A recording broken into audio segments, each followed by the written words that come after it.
What's going on, guys? It's Mike for SimRacing604 and welcome to another track guide. I had done a track guide for the Nordschleife about a month ago, and I was asked to do a few more track guides for some of the more common tracks you might see in sim racing.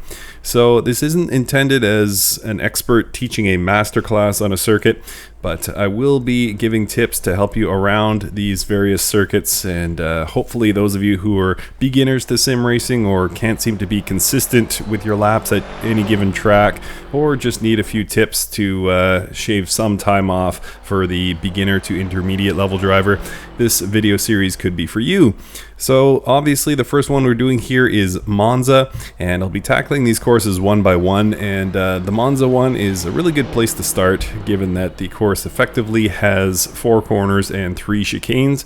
So what I'm going to do is guide you through one of my laps at quarter speed and just talk you through sort of the points I'm looking for as braking points and where I'm sort of aiming the car on track. So we're going to be using the Bayro V6 from Race Sim Studio in Assetto Corsa for these laps. So let's go ahead and get into it.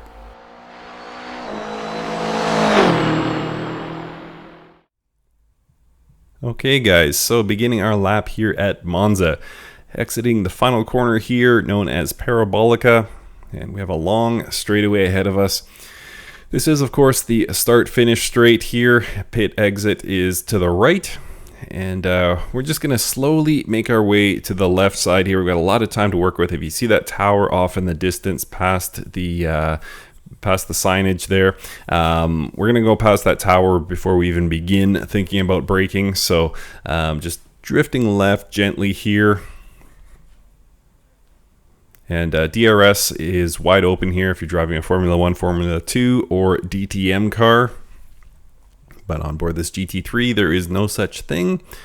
So again, just keeping a left position by this point, setting up for a right-hand corner. Actually, the first chicane is what we'll set up for. So if you're driving like a high-end exotic or something like that, you want to brake right about here, somewhere around the 250 mark. But we're going to go a bit deeper with this GT3. Just past the 150, you'll see me flip on the brakes here, slamming hard on those brakes. Good ABS, so no locking up here. Still keeping left. Put a couple of tires onto that green patch as we set up for this chicane here.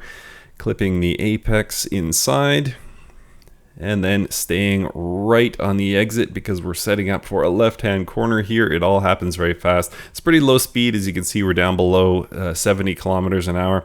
And then be careful building your speed here. The rear of the car does tend to oversteer on this corner exit. Luckily, we've got a good traction control system on board this GT3 car, so we're okay. So with that out of the way, we can get a bit of a break here. There is a curve coming up, but it's flat out in most cars, or a lift in like a high-end exotic or something like that. But we should be able to keep it flat in this GT3. So there's curbing on the inside. Again, this is a corner, but it's not one you really have to be overly concerned with. It's frankly quite easy in most cars. But yeah, gentle in, just clipping the inside of the curb, just barely, no need to go really aggressive here. And then past the curbing, we can start to ease up, get the wheel back to more of a neutral position, and finish on the left side of the track. And we'll be coming into the second chicane of our lap, just past that bridge ahead. So you see the 200 sign on the right. And in an exotic car, you'll brake just past the 200. In this GT3, we're going to actually go under this bridge before we begin braking, and that'll be the same with Formula cars. And just keeping right, probably put a couple of tires onto this curbing, the multicolored curbing there on the right, and then down into second or first gear as we go around this chicane. Again, very low speed. The previous chicane was about 70 kilometers an hour. This one will hover closer to 90 or 100. And then we'll get on the power again as soon as possible, letting traction control do the work. You saw a bit of oversteer there. You saw me compensating for oversteer, so I got on the throttle just a bit early, too much even for the traction control. So just be mindful on your corner exit, how soon you get on the accelerator. Coming up to the first of two similar, though not identical corners. The first one is sharper. This is Prima Curva di Lesmo, the first Lesmo curve. So come inside, gonna lose a lot of speed here. Just be careful. This one seems to go on longer than it should because it's so similar to the next one. So this can catch you out. So make sure you take out enough speed here. Slow in, fast out, of course, is the name of the game. We're going to finish wide, nice wide curb there, and lots of track to work with on the left if you do miss it, but obviously we want to stay on track as much as possible. Looking for that 50 sign, and just before the 50 sign, probably around the 60, I'm going to flip on the brakes, and that'll be just a little touch on the brakes just to shift the weight forward in the car. Then I want to take a lot of curb here as we go over, and then finish nice and wide on the throttle, nice and early. It's a little bit uphill. It should be enough to settle the car. You should be able to get on throttle very, very early coming out of that corner, coming out of the second Lesmo curve. And then here I'm sticking to the left. Some people take more of a neutral track position and then begin their curve to the left here. This is technically a curve. I see it more as a bend. You don't really have to work with this, worry about this rather. I don't know any cars that really need to ease off the throttle for that curve. You can see a dip here as we go under the bridge. So we're going to gain a lot of speed here as it's downhill. So you will be up into your top gear. You can see me passing 240 kilometers an hour here in this GT3.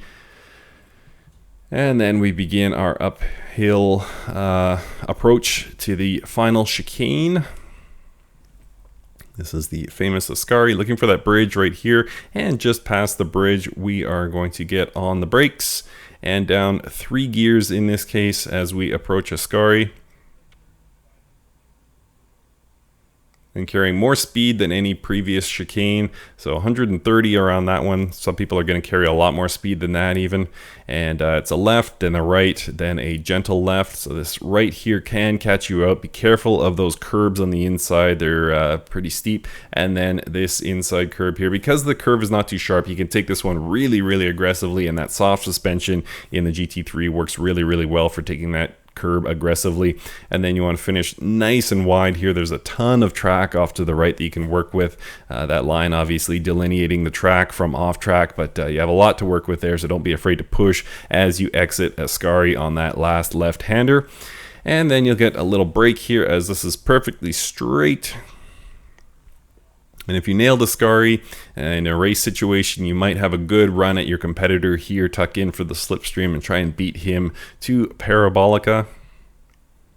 And looking for the signs on the left once again.